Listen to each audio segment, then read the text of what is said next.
Reviews are in. Pain elementals are far from being most people's favorite Doom monster, but I happen to think they're neat. So, let's rip open these flaming gas bags and see what makes them tick. My impressions are drawn directly from playing on the ultra-violence difficulty and via using the Nugget source port, a fork of Woof. Why Nugget? Well, it operates with standards stretching from Doom to MBF21, including partial support for id24. Ooh! Adds in a bunch of other cool stuff, jibbing with the SSG. And you can even tweak your difficulties to your liking. It's now my go-to port, and I encourage you to grab this tasty morsel and give it a cheeky little nibble. In this video, I'm going to provide my understanding of this monster by considering it from the following angles. General, what it is and how it operates. Combat, how they'll try to ruin your day and how to take them down. Design, what it looks and sounds like. And thoughts, where I apply a creative interpretation of the beast or elements of it and do a bit of a think. Let's dive in. The Doom 2 manual provides the following description. What a name, and what a guy. Killing him is almost as bad as letting him live. True. Very true. Introduced in Doom 2 Map 8, Tricks and Traps, PEs fill an extremely important role in the monster roster. Hell, there really is no fat on Doom's critter call sheet once you add in the bad boys from the 1994 sequel. Everything has a clearly defined purpose. And though sometimes monsters aren't used to their full potential in the base game, the uses people have found for them in PWODs really shows you that the balancing in Doom 2 is exquisite. PEs exist as a sort of extremely offensive demonic defense. Essentially, these beautiful brown blobs call up a cloud of lost souls to block you in, damage you directly and via self-damage, and distract you from other attacks. A living, moving prison cell of fire. It's a thing of beauty. If you're playing an IWOD or a PWOD that's vanilla compatible, there's a limit on how many lost souls can be spawned into a map. This limit was put in place to stop the game crumbling like a wet cake if things started to get a bit hairy. If there are 21 or more lost souls in a level, PEs will run through their attack state, but will shoot blanks. This is pretty noticeable in Doom 2 Map 9, The Pit, if you play on UV. Because the limit's already been reached due to monster placements, the poor things will just gulp like helpless goldfish. Oh, you better feed them something. But what's going on inside? PEs have a very respectable 400 HP. To me, anything lower would be too weak, and anything higher would be too tanky. See what I mean about balancing? Insert Thanos meme here. Oh, I wasn't supposed to read that bit. Speaking of balance, they have a very even pain chance, which will throw them into their ouchie state 50% of the time. If you're maining a repeating weapon like the chain gun, you can keep them bouncing and flinching with adorable cries of "ow!" I love how they sound almost offended, but not really hurt. It's like when you keep poking your brother or sister and they're like, "Ow, stop! Mama, don't!"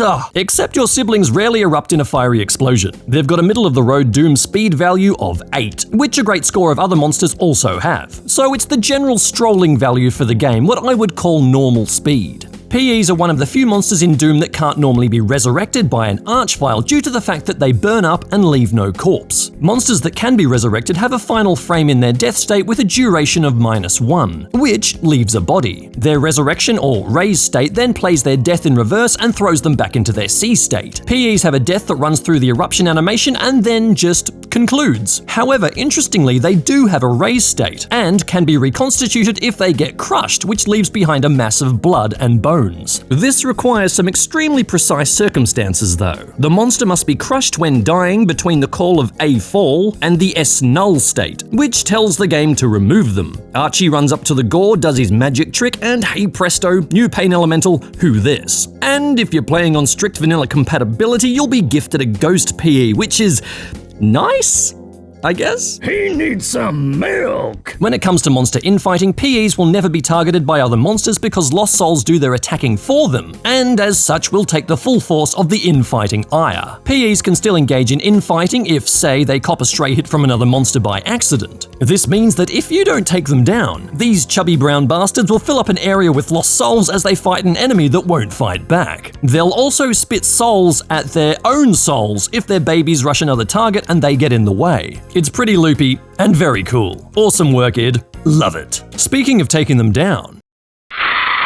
Okay, so because Doom is objectively the best game ever made and none of the weapons suck, I'm going to consider vicious PE murder in relation to your whole arsenal because nearly every gun's useful, and should be considered depending on certain factors such as low ammo, distance to target, other demons being present, etc. The unpowered fist will take between 34 and 48 punches to pop one of these villains. So, okay, not very useful after all, but using Doomguy's mitts in this way truly is a last resort. However, when it's juiced up with the experimental Berserk serum, it will take only 2 to 7 hits. Much better. Berserk is especially good if you can get the PE lodged in a nook. Why? So that you can give it a hug. Oh, but no, for real, give them a hug. This will stop lost souls being spat out, and if you pin them against a wall, they can't float off. Simply press your manly Doomguy body against their leathery hides and punch them in the face. When they start to erupt, get ready to leg it behind some cover as they'll eject 3 lost souls upon death, which, just like the ones they spit out, will emerge in their attack state and will take a bite out of ya. A great strat for saving ammo, and if the monster is alone. Do note that if you're playing on GZ Doom, if you block the lost souls that spawn upon the PE's death, they will instantly die, dealing no damage to you if you hug them close enough. Kind of removes some of the PE's menace in my opinion, but it's still a valid strategy in your meatball removal kit. Same as the fist, but a bit more visceral. Again, hug them and back off when they explode. The chainsaw will also lock you onto the PE, so you don't need to hug them quite so aggressively. Okay, I don't personally recommend you use the pistol unless you don't have any better weapons, don't have the saw or berserk, or the monster's too far away to melee. It's not recommended because it will take forever, 35 to 44 shots. And unless you're really sharp with ducking in and out to give single pews, the PE will see you and start spitting souls, making the whole enterprise even more elongated.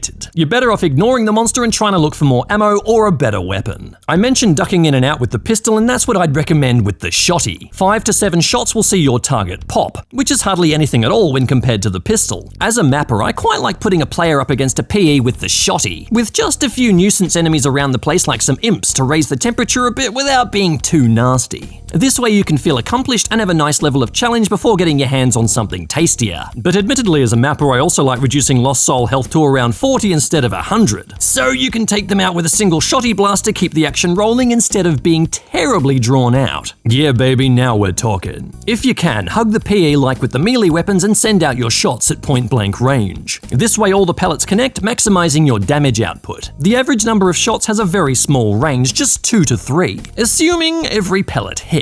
Try laying on with 1 or 2 shots from the SSG up close, then retreat and finish them off with the normal shotgun or the chain gun. This is also good for saving ammo, as that extra final shot can be a bit overkill and see you down by 2 shells where a few bullets will get the job done. This is my preferred method of deletion, as you're using the Doom 2 weapon on a Doom 2 monster. It just seems right. This is the weapon to use on a PE that's in the mid to far distance. Tap the mouse with barely a second between each volley to maximize the accuracy of your shots while also stalling the PE in pain to stop it spitting souls. It takes 35 to 44 shots from the chain gun, so the same as the pistol, but the rate of fire is far greater and can only take a handful of seconds. A very good gun to main when drawing a cloistered PE from a nook. They thought they were being super sneaky, but you've got 30 years of Doom 2 on your side. No contest. Use cover well to break their line of sight if you need, and keep that mouse tapping. Oh no, don't use the rocket launcher, it's a death sentence. Bullshit. Sure, it's risky, but once you've practiced a bit, you'll know exactly when and when not to shoot. To state the obvious for those not versed in Doom, shooting rockets is considered bad because a lost soul can be spat out at any moment, colliding with your missile and doing yourself a cheeky face rocket. My suggestion is just to be super aggressive. As soon as a PE emerges with the cry of "Ooh, Roy," slam 2 rockets into their face before they have a chance to work out what's going on. You might land 1 hit and then need to strafe around a bit to get a second clear shot. But this method of attack can be super quick and save you swapping guns in fights when you'll need rockets anyway, depending on the mixed company. It takes 2 to 3 rockets to take PEs down, but unlike the SSG, you don't need to be close to get results. In fact, it's recommended you keep your distance. LOL! This is the go-to weapon for any PE incursion due to its very high rate of fire. Washing a meatball down takes only 14 to 22 shots, which can be sent out in the blink of an eye. Great if there's a large group of painies and you can keep the splishy splash going to take down their flamey offspring. In map sets that go hog wild with painos, using the BFG is oh so delicious. Zapping a whole punnet of these fellas so their explosions sound choruses will make your toes curl. A follow-up shot to clear the lost souls will leave you with a great sense of satisfaction as you're presented with a beautifully clear area which was previously crawling with these grim gas bags. If you've got a PE cloud approaching and you've got some cover, be a total Chad by firing at the wall and then ducking out so the tracers rip through their fragile bodies. Pain elementals are a monster that's way more than the sum of its parts. Speaking of parts, you can tell by looking at this beastie that it's a bit of a Frankenstein's monster. It's got the arms of an imp, the horns of a cyberdemon, and the general endearing ball shape of a cacodemon, complete with gaping mouth and pointy teethuses. Where cacos are a red raw color, this meatball has been baking in the oven for a good long time. Their hide is an earthy brown and possesses a curiously lumpy surface. The cuteness of these guys really depends on how you interpret some of their details. Some might see a mouth slick with blood either from their helpless victims or from their own bodies being injured each time they spit out a lost soul. But me?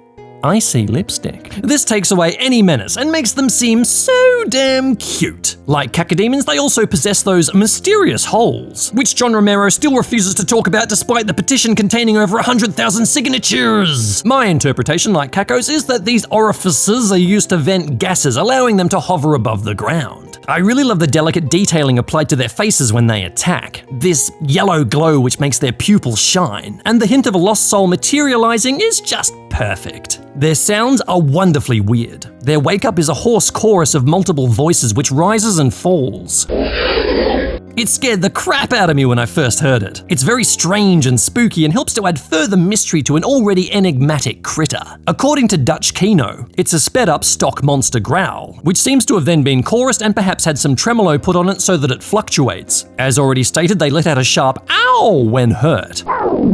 It's also chorused and sounds like it's been pitched down from a much higher cry. There's apparently no known source for this sound other than it being suggested that Bobby Prince might have produced it himself from his own mouth hole. Their death sound is that of a great tearing eruption with a lost soul's attack sound added to the end. As fairly bog standard as the explosion sound is, it's put to great use, and it ties together beautifully with the animation of their death.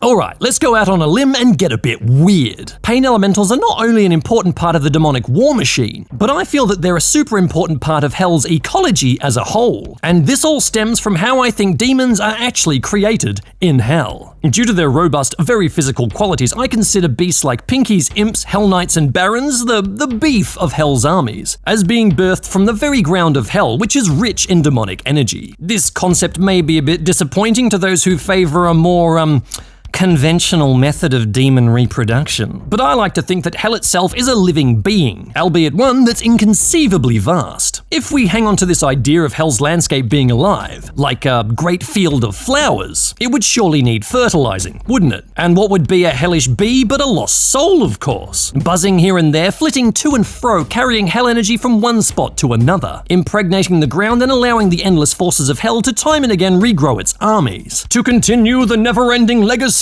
of doom. And what are pain elementals but floating hives, helping to generate these drones and to carry on the means of demonic reproduction. But as would be the case in Hell, nothing can have a singular purpose. I see PEs as also being responsible for spreading the corruption of Hell to areas of reality that get invaded. Their precious cargo carries Hell energy wherever they go, turning steel to flesh, water to blood, and making blue skies boil and become a burned red like that in Hell. Demonic terraforming? More like terraforming? And you thought lost souls were trouble before. But that's just a little something I've thought about for a while now. Trash? On point? Let me know what you think in the comments below. And that just about concludes my understanding of pain elementals. I hope somewhere in this meandering mess I've managed to turn you around on PEs if you hated them before. And if you're an excessively manly PE enjoyer like me, I hope I've shown you a good time. Thanks for watching. Doom is life, PEs are the best, and I hope to catch you